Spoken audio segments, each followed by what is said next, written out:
Bismillahirrahmanirrahim. Assalamualaikum warahmatullahi wabarakatuh. Alhamdulillah. Alhamdulillahilladzi hadana li hadza wa ma kunna linahtadiya laula an hadana Allah. Alladzi arsala rasulahu bil huda wa dinil haqqi liyudhhirahu 'ala ad-dini kullihi wa kafa billahi shahida. Asyhadu an la ilaha illallah wahdahu la syarika lahu wa asyhadu anna Muhammadan 'abduhu wa rasuluh. Allahumma shalli wa sallim wa barik ala nabiyyina Muhammadin wa ala alihi wa ashabihi wa man tabi'ahum bi ihsanin ila yaumiddin, amma ba'd. Qala Allah ta'ala fi kitabil karim, a'udzu billahi minasyaitonir rajim. Bismillahirrahmanirrahim. Ya ayyuhalladzina amanu taqullaha haqqa tuqatih wa la tamutunna illa wa antum muslimun. Wa qala aidan, kuntum khaira ummatin ukhrijat lin-nasi ta'muruna bil ma'ruf wa tanhauna 'anil munkar wa tu'minuna billah. Shadaqallahul 'azim wa shadaqa rasulun nabiyil karim. Alhamdulillah, puji dan puja bagi Allah, salat dan salam bagi Rasulullah Muhammad sallallahu alaihi wasallam, Nabi, pemimpin dan teladan kita, dan tak lupa kita sampaikan salam untuk keluarganya, sahabatnya, para tabi'in, para tabi'ut tabi'in, dan kaum muslimin seluruhnya yang tetap istiqamah hingga hari kiamat nanti, dan mudah-mudahan Allah jadikan kita satu di antaranya. Amin ya Allah ya rabbal alamin. Bapak Ibu sekalian yang dimuliakan Allah Subhanahu wa taala, alhamdulillah kita sudah masuk di akhir dari bulan Syawal, dan kita akan masuk di bulan Zulqaidah. Setelah itu kita masuk di bulan Zulhijjah, dan ada lagi tantangan baru di sana setelah kita menghadapi tantangan di bulan Ramadan. Dan kemampuan ataupun keberhasilan kita menghadapi tantangan di Zulhijjah akan sangat ditentukan dari kemampuan kita, keberhasilan kita menghadapi tantangan di bulan Ramadan kemarin. Namun di tengah-tengahnya ada 2 bulan, yaitu Syawal dan Zulqaidah, yang menjadi fase masa di mana kalau istilahnya di liga sepak bola itu, setelah final Liga Champion itu biasanya ada fase musim libur. Libur liga itu biasanya sekitar 3 bulan. Nah, setelah ada juara-juara liga dari setiap negara, kemudian ada juara Liga Champion, lalu libur sekitar 3 bulan sebelum masuk ke musim kompetisi yang baru. Nah, bagaimana hasil di musim kompetisi yang baru itu sangat ditentukan dari 3 bulan libur. Ya, bagaimana dia menyikapi liga sebelumnya, baik itu yang menang ataupun yang kalah. Nah, bagaimana dia menyikapi di fase libur itu akan menentukan bagaimana dia memulai liga barunya nanti. Banyak yang juara liga tapi begitu masuk di musim baru itu rontok, Pak. Ya. Bisa 1 semester pertandingan pertama itu kalah terus atau sering kalah. Kenapa? Karena mungkin dia lupa daratan. Setelah menang lupa untuk mempertahankan kemenangan. Dan salah satu cara mempertahankan kemenangan adalah dengan menjaga stamina dan juga menjaga skill atau kemampuan dia bermain. Maka kemudian liga-liga Eropa itu biasanya di musim libur mereka melakukan pertandingan-pertandingan tur persahabatan. Tujuannya satu, menjaga kebugaran dan menjaga skill. Walaupun habis menang, jangan lupa, jangan keasyikan. Nah, begitu juga setelah Ramadan katanya kita menang gitu ya, maka ada 2 bulan nih fase libur ya, yang di bulan Syawal dan bulan Zulqaidah itu cenderung bahasa-bahasa amalnya bahasa-bahasa pemenang. Syawal katanya kan syala yashulu syawal, yang diantara maknanya adalah kemenangan, dan diantara wujud kemenangan orang itu makin banyak kebaikannya, dan tidak ada lagi yang lain-lainnya. Beda dengan Ramadan, apalagi Zulqaidah, ya, lebih sepi lagi itu dengan dorongan-dorongan, keutamaan-keutamaan dan lain sebagainya. Beristirahat setelah bertanding di Ramadan, apakah dia akan badannya kaku-kaku lagi gitu ya, untuk kemudian nanti menghadapi tantangan baru di musim baru. Dan sebelum musim baru, dalam konteks kita tahun Hijriah, yaitu tahun baru Hijriah Muharram, ya, sebelum masuk musim baru atau tahun baru, memulai dengan yang baru, itu dihadapkan dulu dengan Zulhijjah sebagai bulan terakhir di dalam tahun Hijriah. Dan di bulan terakhir itu justru ada tantangan yang paling besar, yang lebih besar daripada Ramadan, yaitu bulan yang terikat dengan nama ibadahnya, itu haji. Bagi yang berhaji, bagi yang tidak, maka tantangannya adalah kurban. Jangan dianggap gampang. Terbukti banyak orang yang secara harta dia punya, tapi dia tidak berkurban, atau dia berkurban sekedarnya saja, tidak sebanding kurbannya dengan apa yang Allah sudah berikan untuk dia. Nah, Bapak Ibu sekalian yang dimuliakan Allah, maka penting bagi kita untuk menjaga semangat Ramadan. Menjaga semangat Ramadan walaupun dia sudah berakhir di 2 bulan ini dan juga seterusnya, sehingga para sahabat Rasulullah SAW itu hidupnya hanya dibagi 2 dalam 1 tahun, 6 bulan setelah Ramadan dan 6 bulan menjelang Ramadan. 6 bulan setelah Ramadan mereka selalu berdoa kepada Allah agar Allah menerima semua amal Ramadan mereka. Dan salah satu wujud pembuktiannya adalah mereka menjaga apa yang sudah mereka kerjakan di bulan Ramadan. Mereka menjaga tarawihnya, mereka menjaga puasanya, mereka menjaga bacaan Qur'annya. Kalaupun tidak sama persis dengan Ramadan, setidaknya lebih baik daripada sebelum Ramadan. Menjaga tarawih maksudnya apa? Menjaga tarawih, tarawih itu kan salat malam. Di bulan lain itu dia salat malam, qiyamul lail. Jika dalam konteks salat malam yang diawali dengan tidur dulu, maka dia menjaga tahajud. Kalau misalnya tahajud nggak masuk hitungan, setidaknya dia menjaga salat malam sebagaimana tarawih dilakukan ba'da isya. Artinya dia menjaga sunnah qiyamul lail itu minimal 3 rakaat. Minimal 3 rakaat, yaitu 2 rakaat ba'diyah isya dan 1 rakaat witir. Itu minimal. Nah, Bapak Ibu sekalian dimuliakan Allah Subhanahu wa taala. Dan 6 bulan menjelang Ramadan, mereka sudah mempersiapkan diri untuk Ramadan. Nah, kita coba untuk mencontoh dan meneladani itu. Bagaimana menjaga berharap agar Allah menerima amal Ramadan kita adalah dengan menjaga nih apa yang sudah kita lakukan, semua yang sudah kita perbuat di bulan Ramadan di 6 bulan ke depan. Minimal 2 bulan fase libur yang tadi saya sebutkan tadi. Karena fase libur ini fase paling rentan. Orang keasikan libur kadang-kadang lupa.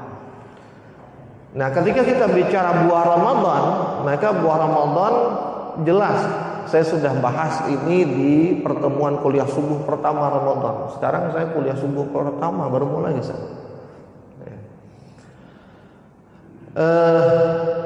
kan ada 2 ya. Tujuan Ramadan itu hanya 2 saja, tujuan puasa itu. Yang pertama la'allakum tattaqun, dan yang kedua ghufira lahum ma taqaddama min dzambih. Ya. Kita menjadi orang bertakwa dan terampuni dosa-dosa kita. Terampuni dosa-dosa kita, kita menjadi bersih, menjadi baik lagi, dan kebersihan itu menyebabkan naiknya iman, dan naiknya iman berbuah kepada naiknya amal.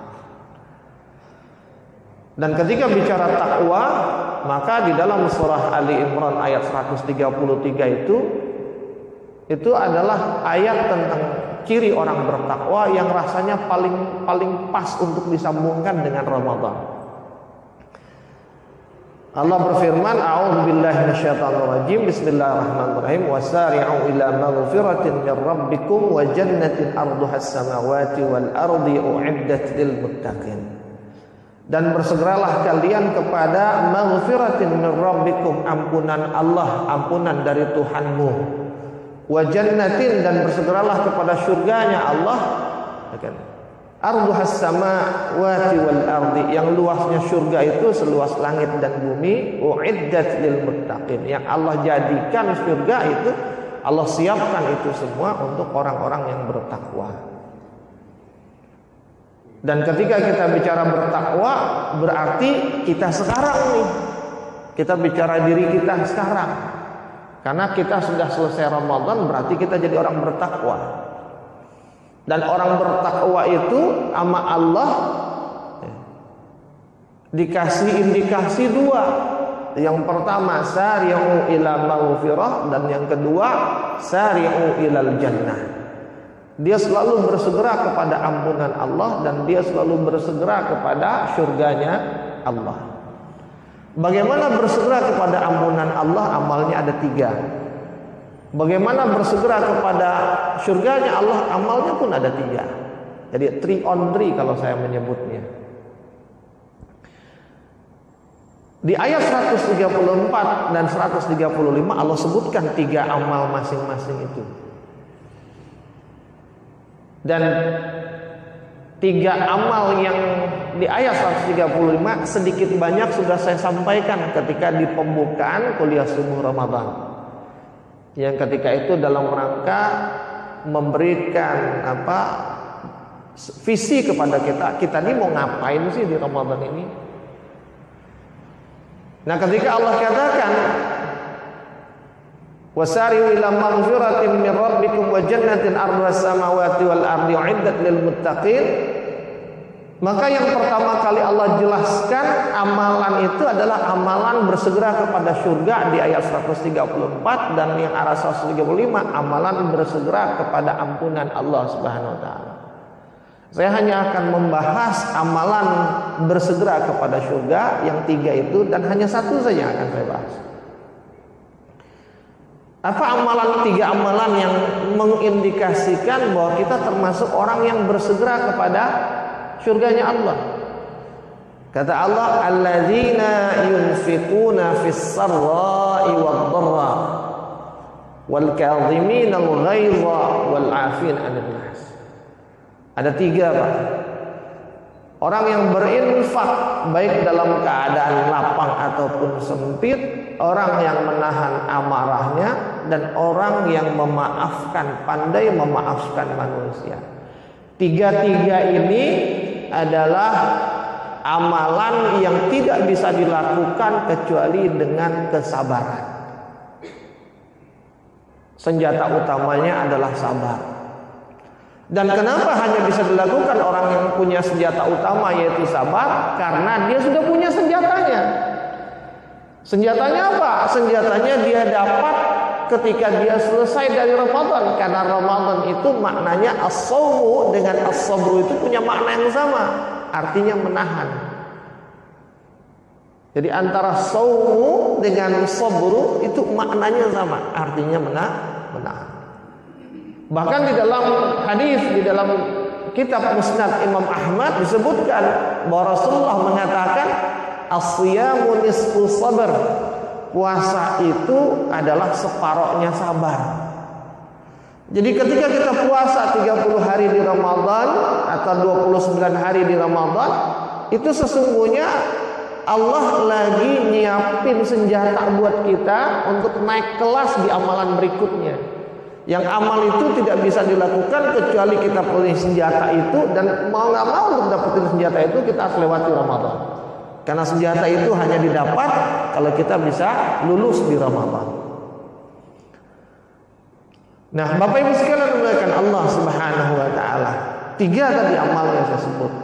Yang pertama, amal yang menjadi indikasi bahwa seseorang itu bersegera kepada surga. Kata Allah, allazina, yaitu orang-orang yang yunfiquna, dia berinfak fis sarra, dalam keadaan lapang, waddarra, dan juga dalam keadaan sempit, dalam keadaan aman atau dalam keadaan darurat. Bapak Ibu sekalian yang dimuliakan Allah Subhanahu wa taala, ketika bicara infak, yang pertama bahwa kalau Allah sebutkan yunfiqun atau tunfiqun, maka itu maknanya harta. Ya. Bedakan antara infak dengan sedekah.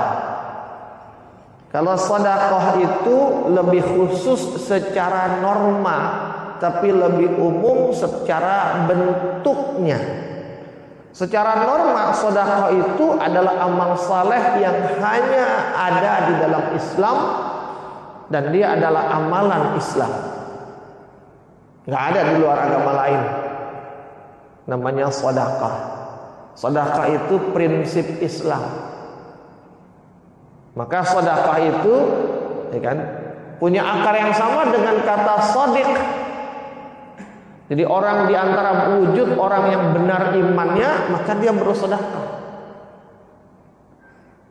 Bapak Ibu sekalian dimuliakan Allah. Namun dia umum secara wujudnya. Artinya apa? Sedekah itu bisa apa saja bentuknya. Bisa harta, bisa tenaga, bisa pikiran. Bahkan Rasulullah katakan, tabassumuka fi wajhi akhika sedekah. Bahkan berwajah ceria di hadapan saudara kita pun itu jadi sedekah.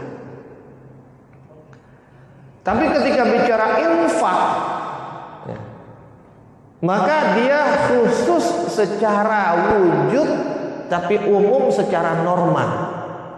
Umum secara normal maksudnya apa? Infak itu dikenal di banyak agama, tidak hanya di dalam Islam. Ya, orang Nasrani mengenal infak, orang Yahudi mengenal infak. Infak itu bahasa umumnya itu nafkah. Dan ketika bicara nafkah, mau dia Islam mau dia kafir, kalau dia punya istri, dia punya anak, dia akan ngasih nafkah. Nafkah itu adalah infak. Maka ketika bicara nafkah, dia terikat dengan kekhususan infak secara wujud. Wujud infak itu hanya satu, khusus, yaitu harta. Nggak ada infak senyuman, nggak ada infak berupa tenaga, nggak ada. Kalau disebut yunfiqun, maka dia pasti harta. Maka ketika bicara nafkah, ya, orang kita doang itu Pak yang ada istilah nafkah batin gitu. Dan maunya itu terus gitu. Ya, nafkah batin. Itu cuma kita doang yang ada aja. Karena kalau bicara nafkah, ya, maknanya dia adalah infak, dan infak itu harta.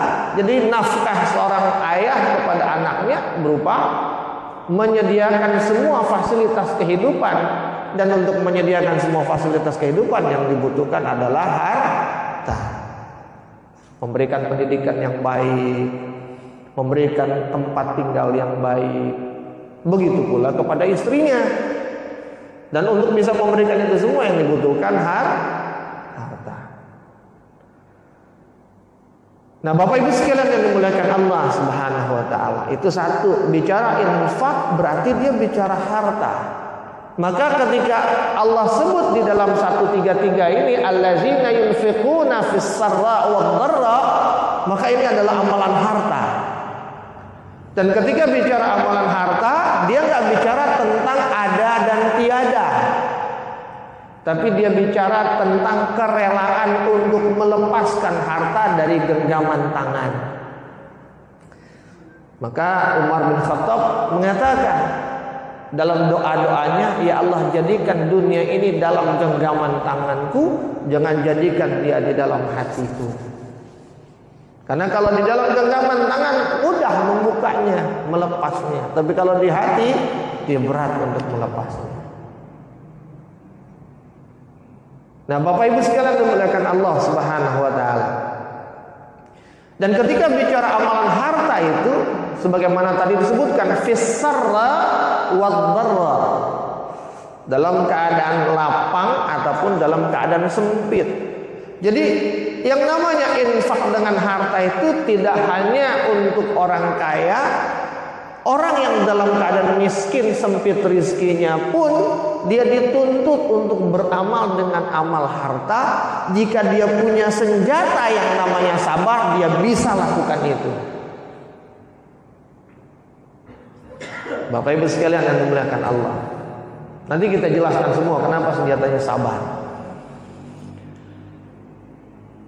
Nah, ketika bicara bab dalam keadaan lapang ataupun sempit, maka berarti yang menjadi ukuran baik tidaknya amalan harta seseorang itu bukanlah infaknya, tapi seberapa dekat perbandingan antara infaknya dengan harta yang dia punya. Gitu. Ya, bukan ini nggak infak. Enggak. Bukan itu. Bahwa sekedar infak dia berpahala, iya.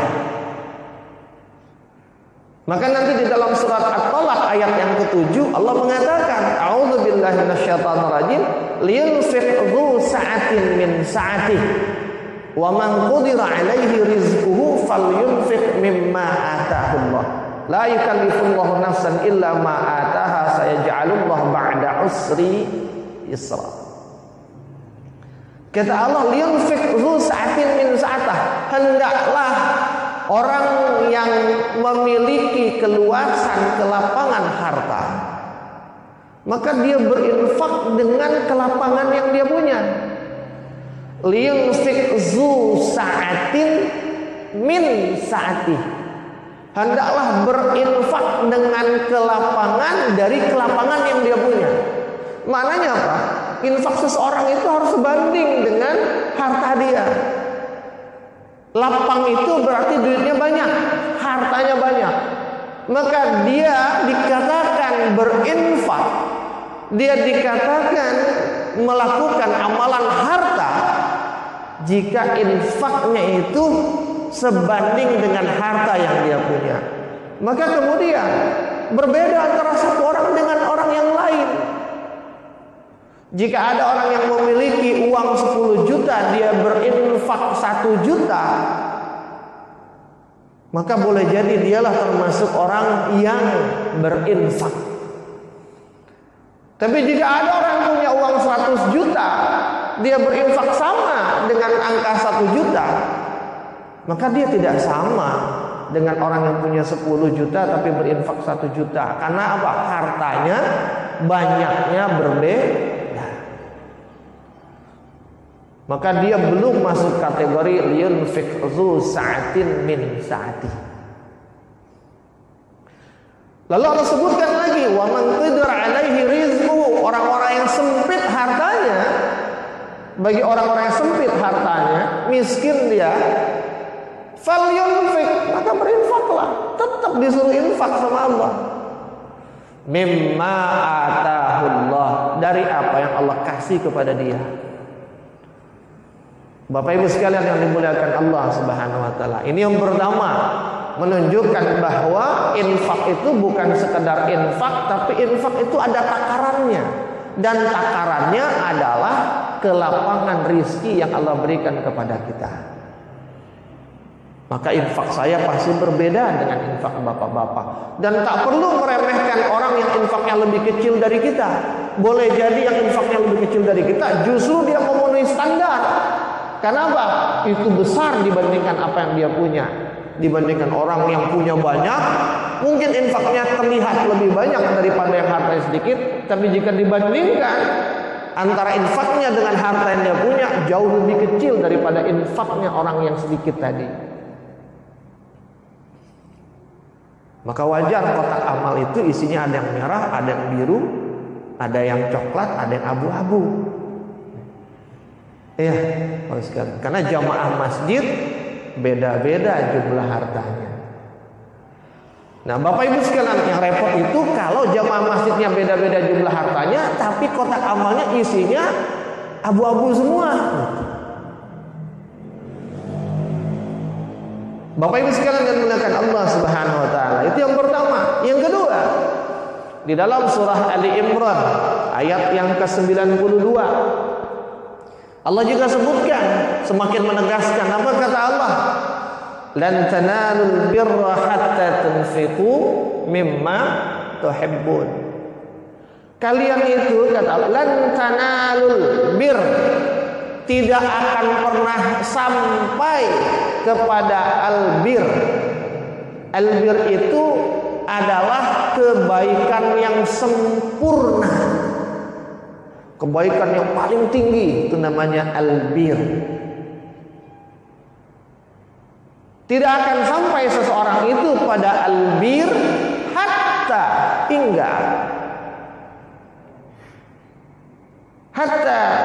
tunfiqu mimma tuhibbun, hingga dia menginfakkan mimma tuhibbun, dari yang paling dia cintai. Karena infak itu ngomong harta, maka mana harta yang paling dia cintai? Maka dia akan sampai pada disebut sebagai albir kalau yang paling dia cintai itulah yang dia infakkan. Bapak Ibu sekalian dimuliakan Allah. Dan ketika bicara infak, maka dia dari yang lingkaran terkecil, yaitu istri dan anak-anak kita, keluarga kita, juga kepada orang-orang di luar kita. Maka nanti di hadis ke-17 di dalam Arba'in An-Nawawiyah itu, ini berkaitan sebenarnya, tapi sering bahasan itu kayaknya nggak nyentuh ke sini. Kata Rasulullah kan dalam hadis itu, la yu'minu ahadukum hatta yuhibba li akhihi ma yuhibbu li nafsihi. La yu'minu ahadukum, tidak sempurna iman seorang di antara kalian, kata Rasulullah, hatta hingga yuhibba li akhihi, dia mencintai untuk saudaranya ma yuhibbu li nafsihi, apa-apa yang dia cintai untuk dirinya. Jadi kadang-kadang terjemahannya sering agak salah di terjemahannya. Tidak sempurna keimanan seorang di antara kalian sebelum dia mencintai saudaranya sebagaimana dia mencintai dirinya. Ini enggak, kurang tepat terjemahannya. Ibu dia mencintai, ya, li akhihi, mencintai li, ada li di sana, untuk saudaranya, mencintai, ya kan, untuk saudaranya. Ma itu sesuatu, mencintai untuk saudaranya sesuatu yang yuhibbul nafs, yang dicintai untuk dirinya. Apa yang kita sukai untuk diri kita, maka itu pun kita sukai jika itu dimiliki oleh saudara kita. Itu maknanya. Kita suka kaya, kita senang kalau saudara kita kaya. Kita soleh, kita pun senang kalau saudara kita soleh. Sehingga di dalam hadis ini sesungguhnya yang pertama kali dihapuskan penyakit di dalam diri seorang mukmin terhadap mukmin lain itu ada dua, Pak. Satu hasad, yang kedua bakhil. Orang hasad nggak mungkin menginginkan kebaikan sebagaimana yang dia inginkan kepada orang lain. Orang yang bakhil bin pelit alias medit, tidak mungkin dia menginginkan sesuatu yang dia milikinya juga dimiliki oleh orang lain. Bapak Ibu sekalian yang dimuliakan Allah Subhanahu wa taala. Bahkan di dalam Musnad Imam Ahmad lagi disebutkan bahwa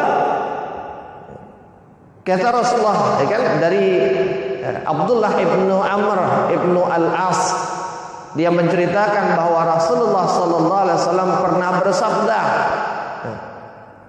kata Rasulullah, barang siapa yang ingin dijauhkan dari neraka dan didekatkan atau dimasukkan ke dalam surga, maka hendaklah ia mati dalam keadaan beriman kepada Allah dan hari kemudian, dan hendaklah ia dia memberi kepada orang-orang apa yang ia suka bila diberikan kepada dirinya sendiri. Jadi dia infak, dia ngasih ke orang sesuatu yang kalau sesuatu itu dikasih ke dia, dia suka. Maka di dalam Al-Quran juga disebut, jangan berinfak, jangan memberi sesuatu yang bahkan kita udah gak butuh lagi. Gitu. Kita sendiri gak mau ngelirik. Maka sebenarnya yang namanya nyumbang pakaian bekas itu gak Islami sebenarnya, Pak. Ya. Yang kita kasih yang udah nyampah di rumah kita, daripada jadi sampah di rumah, kita keluarin.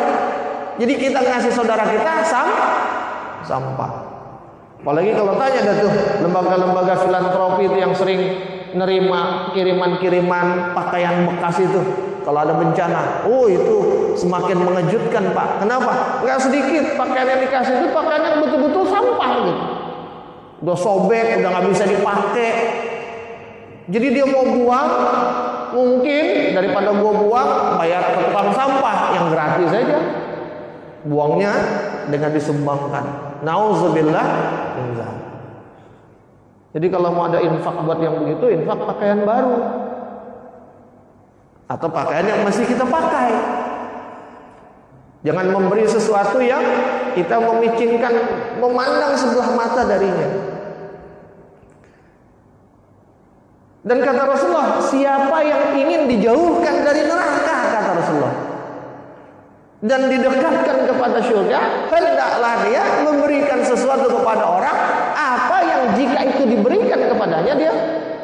Kita ngasih orang 100.000, bayangin kalau seandainya di saat butuh kita dikasih 100.000, kita senang nggak? Kalau kita senang berarti 100.000 yang kita kasih itu udah pas. Tapi ketika orang butuh sesuatu, kita kasih 5.000, kira-kira dalam keadaan kebutuhan yang sama, kita dikasih 5.000, seneng nggak? Kalau kita nggak seneng, berarti apa yang kita berikan itu belum jadi pemberian albir namanya. Bukan infak yang menjauhkan dari neraka dan mendekatkan kepada surga. Dapat pahala, tapi tidak mendekatkan dia kepada surga dan menjauhkan dia dari neraka. Bapak Ibu sekalian yang dimuliakan Allah Subhanahu wa taala. Maka jangan pernah merasa puas. Yang penting saya udah infak hari ini. Tanya, infak saya berapa? Bandingin dengan harta yang saya punya. Atau setidaknya bandingin dengan uang di dompet kita lah. Uang di dompet benar-benar di dompet ya Pak, bukan ketika mau pergi ke masjid dikeluarin dulu gitu. Keluarin sebagian yang gede-gede. Begitu kan kata Ustadz, lihat uang di dompet, buka dompet, isinya coklat semua. Ini berarti yang terbaik nih. Itu namanya ngakal-ngakalin. Bapak Ibu sekalian yang dimuliakan Allah, jadi tidak cukup sekedar berinfak bagi muttaqin. Kenapa? Karena muttaqin itu dia selalu berburu amal yang dengan amal itu dia akan naik kelas. Saya jelaskan di awal pertemuan waktu itu, ada muslim, mukmin, muttaqin. Udah sampai di muttaqin naik kelas lagi. Maka di ujung ayat 134 itu, ketika Allah sebut amalan orang yang bersegera kepada surganya Allah, yunfikuna fis sarra wad dharra wal kadhiminal ghaiza wal 'afina 'anil nas. Di ujung ayat Allah sebut apa? Wallahu yuhibbul muhsinin. Orang bertakwa itu bukti dia bersegera kepada surga, amalannya 3. Tapi amalannya itu dibungkus dengan semangat untuk naik kelas menjadi muhsinin. Ihsan. Ihsan itu seorang ulama mengatakan maknanya dua, hasan wa ahsan. Ihsan itu maknanya baik dan lebih baik. Maka orang yang ihsan setelah dia berbuat sesuatu yang baik, dia akan berbuat yang lebih baik lagi setelah itu. Dia selalu ingin yang lebih baik, yang lebih baik, yang lebih baik. Nanti kalau kita buka dalam hadis kedua di dalam Arba'in An-Nawawiyah, ya, ketika Rasulullah berkata, akhbirni anil ihsan kepada malaikat Jibril. Apa kata Jibril? Apa itu ihsan? An ta'budallaha ka'annaka tarahu fa in lam yakun tarahu fa innahu yaraka. Orang ihsan itu, orang muhsin itu, dia an ta'budallah, dia beribadah kepada Allah ka'annaka yarahu, seakan-akan dia melihat Allah. Fa in lam takun tarahu, jika dia tidak mampu, dia tidak melihat Allah, fa innahu yaraka, maka dia sadar Allah pasti lihat dia. Jadi orang ihsan itu bukan, kalau muttaqin kan takwa, itu waktu itu bahasanya takut. Tapi kalau muhsin, dia bukan sekedar takut, Pak. Lebih tinggi lagi, dia ada perasaan muraqabah. Selalu merasa diawasi oleh Allah dan merasa dekat dengan Allah. Ketika merasa dekat dengan Allah, dia enggak, gimana sih, masa gua ngerjain yang dekat sama gua yang jelek, yang receh. Misal saya dekat sama Bang Tohari, dia ngajarin saya sesuatu, ada A, ada B. A itu levelnya 5, B levelnya 8. Sebagai orang yang dekat, saya enggak, masa sih orang dekat saya yang saya amalin cuma yang recehnya, yang A. Maka untuk menyenangkan dia, saya akan lakukan yang B. Sama, jika kita merasa dekat, maka yang terbaik yang Allah sebutkan itu yang ingin kita lakukan. Itu ihsan. Maka kemudian disebutnya wallahu yuhibbul muhsinin. Ketika Allah sebut dan Allah mencintai orang yang berbuat ihsan, tandanya iya, ente silakan melakukan amal yang 3 itu, tapi ingat Allah suka sama orang melakukan amal itu dengan ihsan. Dia lakukan yang terbaik-terbaiknya, bukan yang sekedar-sekedarnya. Bapak Ibu sekalian yang dimuliakan Allah. Nah, Bapak Ibu yang dimuliakan Allah Subhanahu wa taala, 2 lagi yang ingin saya sampaikan.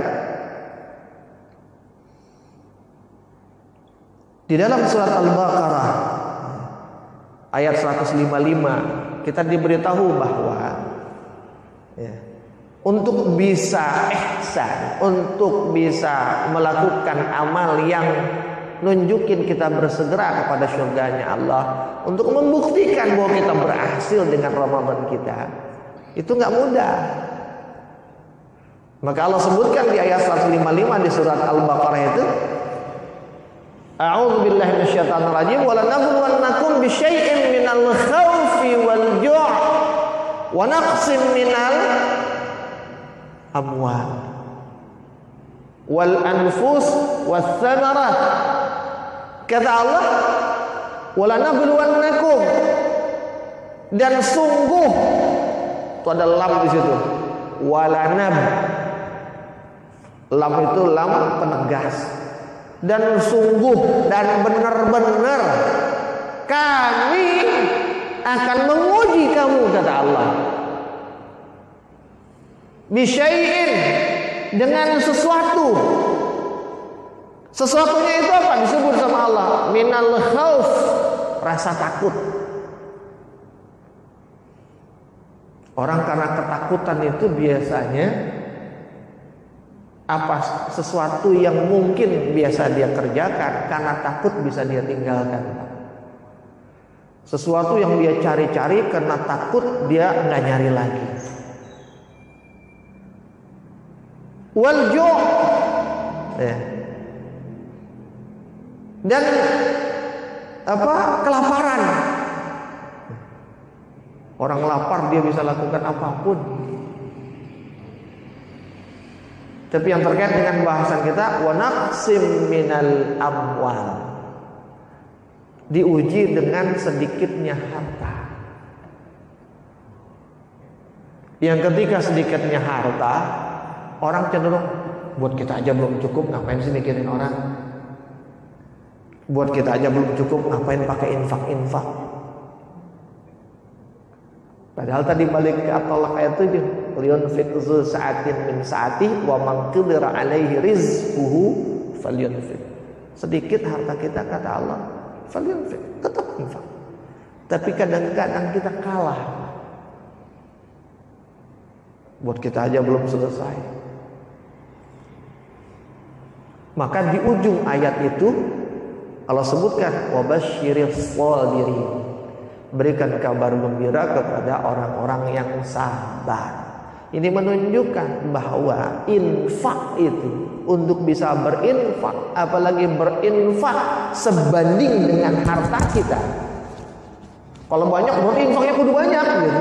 Kalau sedikit berarti dia harus mengalahkan rasa butuh dia dari yang sedikit itu.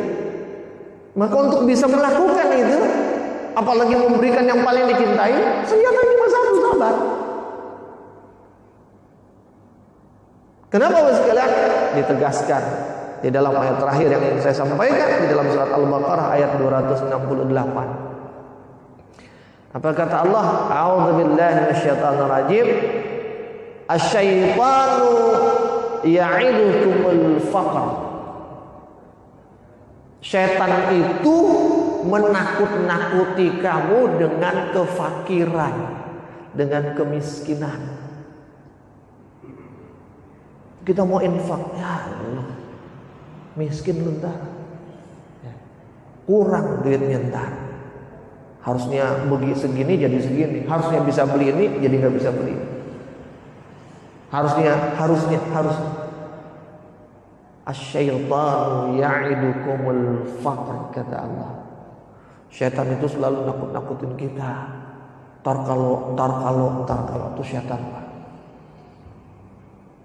Dengan kemiskinan. Bahkan Allah sebutkan wa ya'murukum bil fahsya. Bukan hanya nakut-nakutin kita dengan kemiskinan, bahkan dia ya'murukum, memerintahkan kamu, mengajak kamu, menyuruh kamu bil fahsya, dengan kejahatan. Karena ini lagi bicara tentang amal harta, maka fahsya di sini dikaitkan dengan kejahatan harta. Jadi Bapak Ibu sekalian, pelit bin bakhil alias medit bukan cuma perbuatan yang tidak baik, tapi dia kejahatan dalam amal harta. Kita sering pelit doang ini dianggap biasa, padahal Allah sebut dia sebagai fahsya. Kekejian lah, itu makna fahsya. Itu perbuatan orang bakhil, itu kejinya bukan main. Dan karena kekejian itulah menjadi sebab dia tidak mampu menunjukkan kebenaran imannya, dan akhirnya bisa menjadi penyebab dia dimasukkan ke dalam neraka.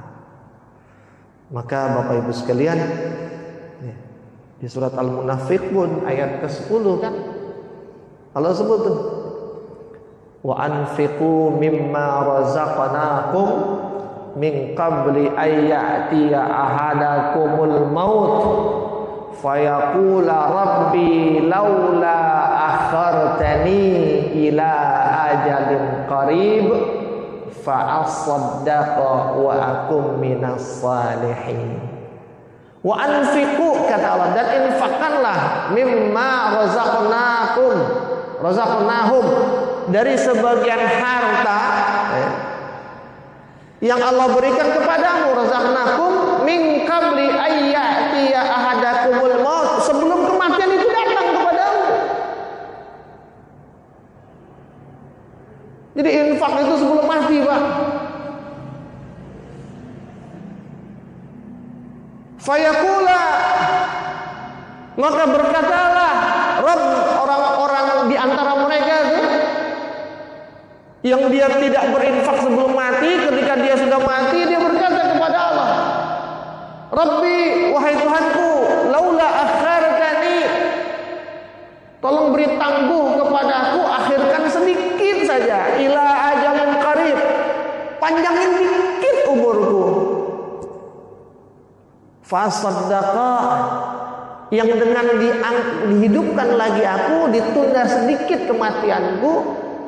Nah, maka dengan penundaan itu aku akan bersedekah, yang dengannya wa aku minas salihin, aku termasuk orang yang salih. Bapak Ibu sekalian melakukan Allah SWT. Jadi orang yang udah sakaratul maut saja itu minta dipanjangin sebentar umurnya, supaya waktu panjang sebentar itu dia bisa sedekah. Dan sedekah ini dikaitkan dengan awal ayat, wa anfiqu, berarti sedekahnya dalam bentuk infak, berarti dalam bentuk harta. Dan bukan hanya itu, Pak, ayat ini ada di dalam surat Al-Munafiqun. Maka berarti bakhil itu, pelit itu, kejahatan harta itu termasuk ciri-ciri orang munafik yang jelas.